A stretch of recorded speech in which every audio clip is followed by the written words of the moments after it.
পাঁচমিশালি সবজি বানানোর জন্য গাজর, বেগুন, কুমড়ো, শিম, ক্যাপসিকাম, পালং শাক, আলু, বিনস, ফুলকপি, টমেটো, ধনেপাতা, কাঁচা লঙ্কা নিয়েছি। তারপর আমি একটা প্যান বসিয়ে নেব, তেল দিয়ে দেবো, এক এক করে সব ভেজে নেবো। ফার্স্টে বেগুনটা ভাজছি,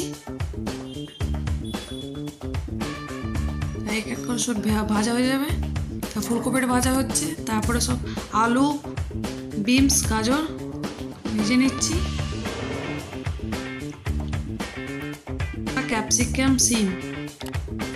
এবার আমি একটু নুন দিয়ে দিচ্ছি, তারপর তেল, পাঁচ ফোড়ন, শুকনো লঙ্কা, তেজপাতা দিয়ে দিলাম, একটু নাড়াচাড়া করে টমেটো দিয়ে দিলাম। টমেটো দেওয়ার পর সব ভাজা সবজিগুলো দিয়ে দিলাম।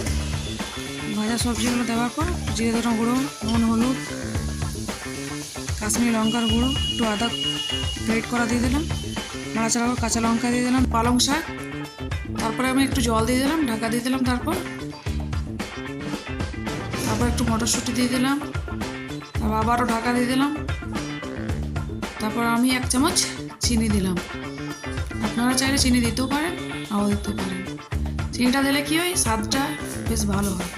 একটু ধনেপাতা দিয়ে দিলাম, আবার নাড়াচাড়া করার পর নামিয়ে নিলাম। রান্না আমার এখানে শেষ। ভালো থাকবেন, সুস্থ থাকবেন, দেখা হচ্ছে পরের ভিডিওতে।